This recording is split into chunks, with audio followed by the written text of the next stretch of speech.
countries where population is highest are China and India. And the question becomes, does China have a problem with population? Does India have a problem with population? If a childless couple hopes to have a son who will take care of them in their old age, they will take whatever measures they need so that they can have that child and as a result ensure their social security to some degree. It doesn't always work out, but many individuals thought along those lines. So the first of two essential questions in this chapter is, how does population affect economic development? The second question is related. If there are harmful effects from population growth, do we need interventionist solutions to obtain desired family size? Interventionist solutions could be agents of the Family Planning Association telling individuals to have smaller families, educating them or encouraging them so that they are on the education track, in which case they are reducing their fertility by starting later and hopefully ending earlier, but fewer children in general. One of the things that we will notice is that in many developing countries, some Western ideas about family planning have infiltrated the psyche of the people from these countries, and many of them are using birth control so that they can have a better control over the size of their family. Many are not, and still choosing to have larger families, and in economics we like to say that all behavior is rational.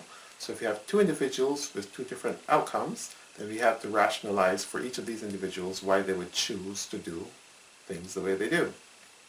When we introduced the Lewis model, we talked about the idea that individuals in rural areas would have larger families on the argument that God doesn't send a mouth except he sends hands as well.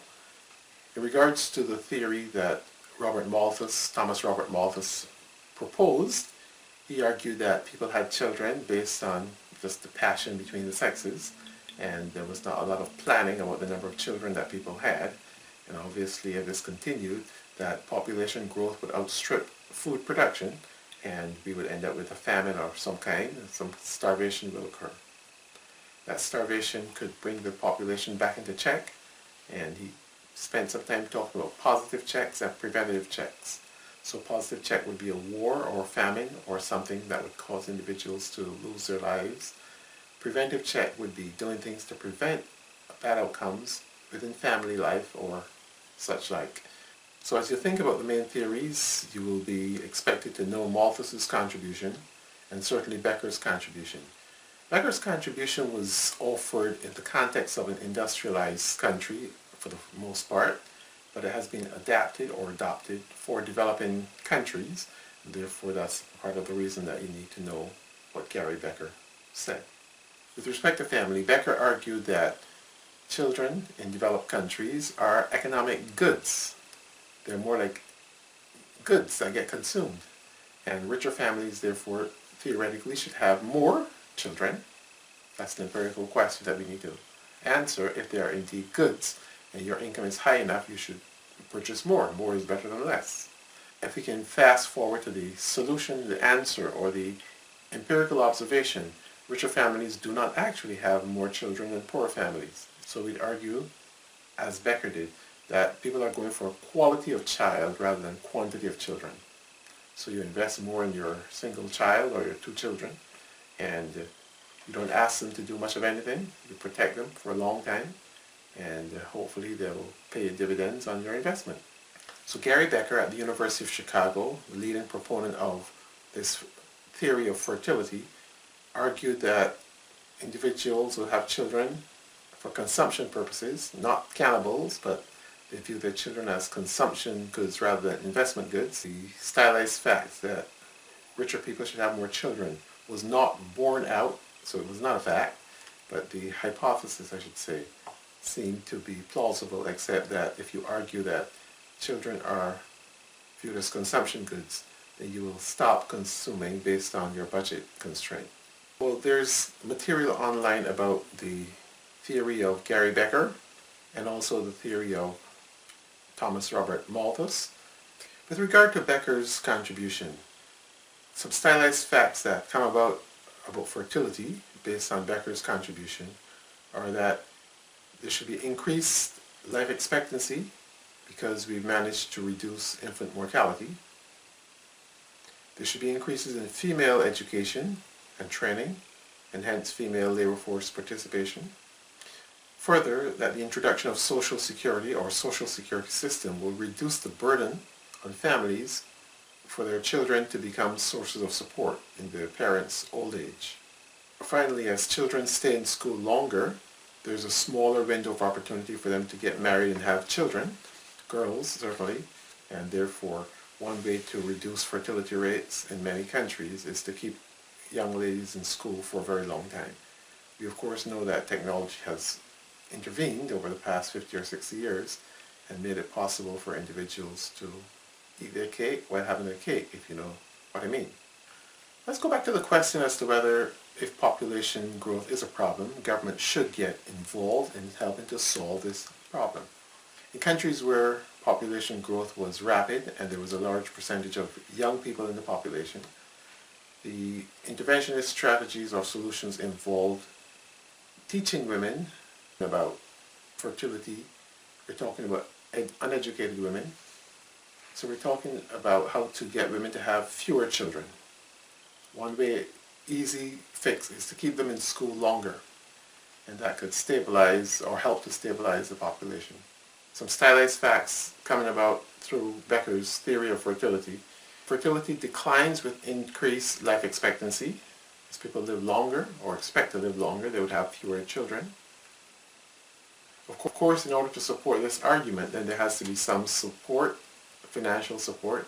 So pensions and social security systems would allow families to become more self-dependent and not dependent on their children, and therefore they will have fewer children.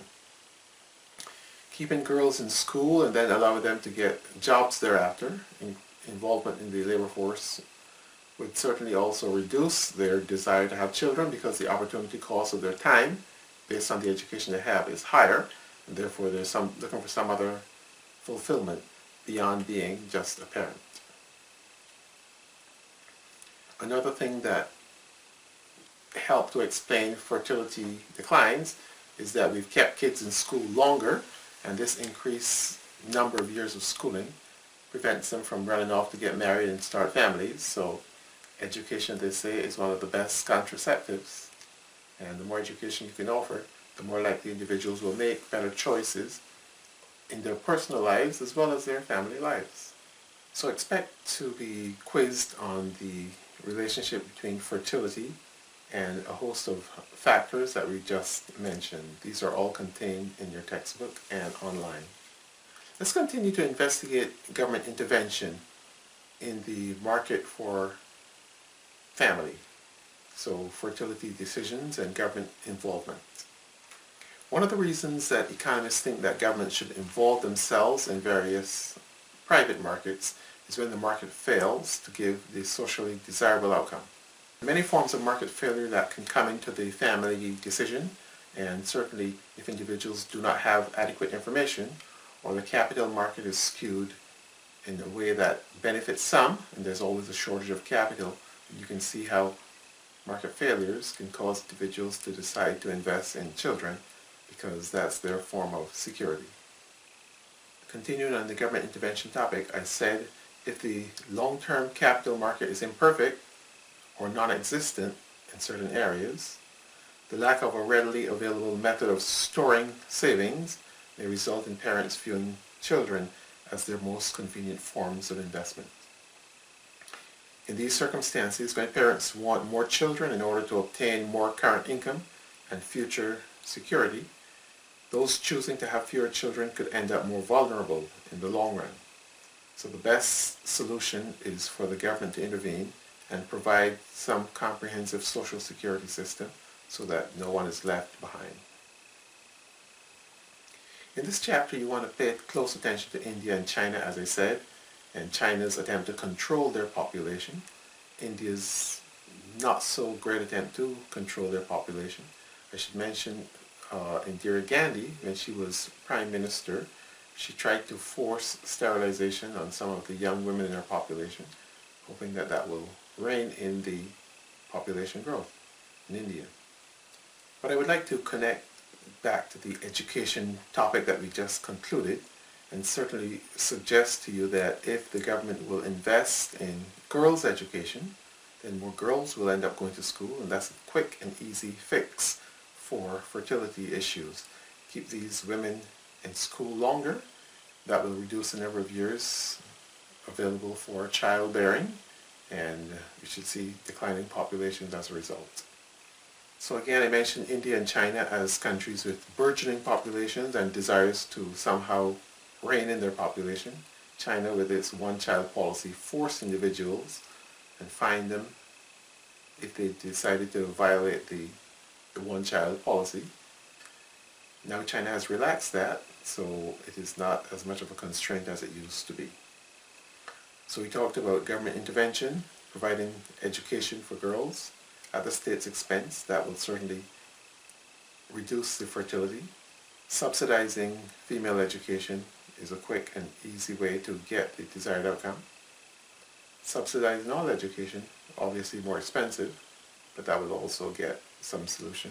On the other hand, we think of countries where the population is not as fast growing as it could be, and the leaders in these countries might be concerned about their countries losing influence in the world. So countries that have population declines in the future include Japan and Singapore. I'm thinking the U.S. eventually might have that, but what works for the U.S. is the large influx of immigrants, so America is always reinventing itself, and therefore that explains why the population in America keeps growing, but why there's no fear that somehow America will be weaker as a result.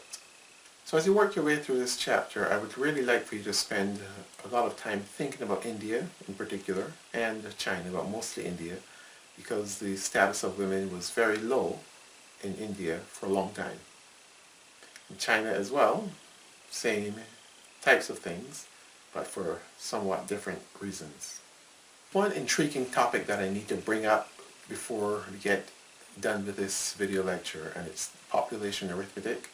So I have an example, a very trivial example, but several examples that could help you to understand what is going on in population arithmetic. Expect a question related to this, or maybe two questions. Through population, there are few countries or regions where the population is expected to continue increasing, and there are regions where it's expected to go into decline. And obviously if it's going into decline, then the authorities in that country might try different measures to prevent the population from going into decline. One of the methods they can try is incenting people to have more children, but an easy solution is to just invite people from elsewhere in the world to come and live in your country in migration. Okay?